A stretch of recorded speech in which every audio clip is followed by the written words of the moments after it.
Cuando hablamos de derecho, casi siempre pensamos en las leyes de nuestro país, la constitución, los códigos o las normas que nos dicen qué se puede hacer y qué no. Pero hay algo que va más allá, más amplio y que traspasa las fronteras, y esto es el derecho internacional público. Este derecho es el conjunto de reglas que regulan las relaciones entre los estados, las organizaciones internacionales y en algunos casos también regula a los individuos. Es decir, son normas que hacen posible que los países convivan en un mundo donde todo está interconectado, desde el comercio hasta los conflictos armados, el medio ambiente o los derechos humanos. Ahora, ¿por qué existe el derecho internacional público? Imagina un mundo donde cada país actuara de forma aislada, sin acuerdos, sin límites.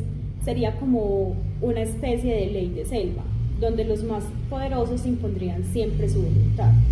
Entonces, el derecho internacional surge como una herramienta para poner orden y establecer unas reglas mínimas de convivencia global.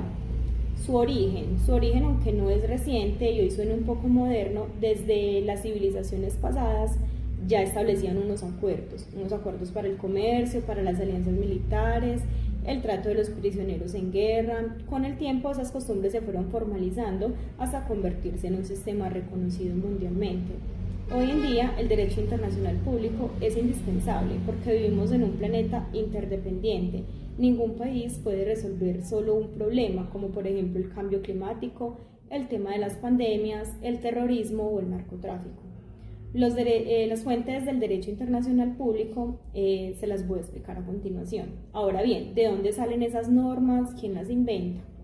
El propio sistema internacional ha reconocido cuáles son sus fuentes principales. Entre ellas está la Corte Internacional de Justicia como máximo tribunal entre los estados, el cual estableció cuáles van a ser esas fuentes y son las que voy a explicar a continuación. La primera fuente, los tratados internacionales.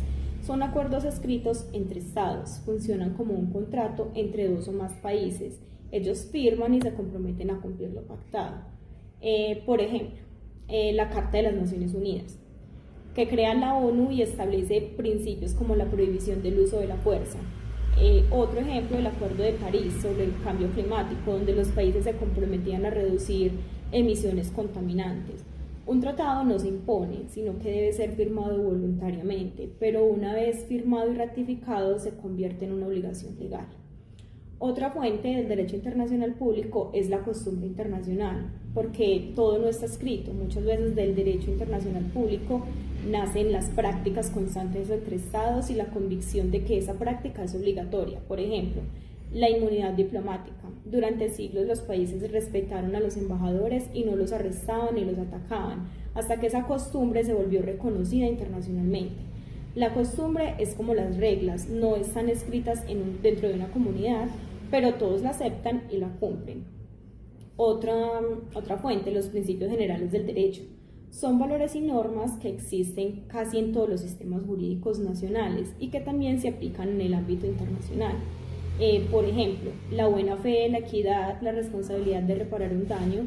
Estos son principios útiles para llenar vacíos cuando no hay un tratado o una costumbre aplicable. Otra fuente sería las decisiones judiciales y la doctrina. Aunque no son una de las fuentes principales, sí tienen peso. Por ejemplo, las sentencias de los tribunales internacionales como la Corte Internacional de Justicia o la Corte Penal Internacional han ayudado a interpretar y consolidar normas. Por su parte, la doctrina, es decir, son los estudios de los juristas especializados, y esa también influye, pues orienta a los jueces, a los gobiernos y a los diplomáticos. ¿Cómo funciona en la práctica? Un ejemplo reciente puede ilustrar todo esto. Pensemos en una guerra entre Rusia y Ucrania. Allí se han involucrado los principios básicos del derecho internacional público, como la prohibición de invadir otro país, la obligación de respetar a la población civil y el derecho de los pueblos a la autodeterminación. Los tratados, como la Carta de la ONU, establece que ningún Estado puede usar la fuerza contra el otro. La costumbre internacional también condena los crímenes de guerra, y los principios generales como la protección de los derechos humanos sirven para evaluar la legalidad de las acciones en el caso de los conflictos. Otro ejemplo, los océanos. Ningún país es dueño absoluto del mar abierto, pero los estados tienen derecho a navegar. Este equilibrio lo regula la Convención del Derecho al Mar, un tratado internacional que fija las reglas claras sobre las aguas territoriales, zonas económicas exclusivas y recursos marinos. Bueno, ahora la importancia del derecho internacional público es porque algunos piensan que este derecho no sirve porque los países poderosos hacen lo que quieren. Y la verdad es que no siempre se cumple al 100, pero eso no significa que no sea importante. El derecho internacional es el que establece los límites, aunque no siempre evite los conflictos, sí marca lo que es lo legal y lo ilegal, permitiendo juzgar así a quienes violan esas reglas. Gracias a él existen organismos como la Organización de las Naciones Unidas que coordinan esfuerzos en salud o comercios de paz, protege a las personas de los tratados en derechos humanos, reconoce que hay unas garantías mínimas que ningún Estado puede desconocer totalmente, da legitimidad a un país que actúa respetando el derecho internacional, gana confianza, alianzas y reconocimiento global. Bueno, ahora, en conclusión, el derecho internacional público no es simplemente un invento de diplomáticos o juristas, es la base de la convivencia entre estados, es la base de la posibilidad para construir un mundo más justo y ordenado. Sus fuentes, sus tratados, sus principios generales, las decisiones, la doctrina, son como los ladrillos con los que se levanta un edificio jurídico global. Aunque no siempre se cumpla de manera perfecta, sigue siendo un faro que orienta la conducta de los países, recordándonos que más allá de las fronteras compartimos una misma casa, el planeta Tierra.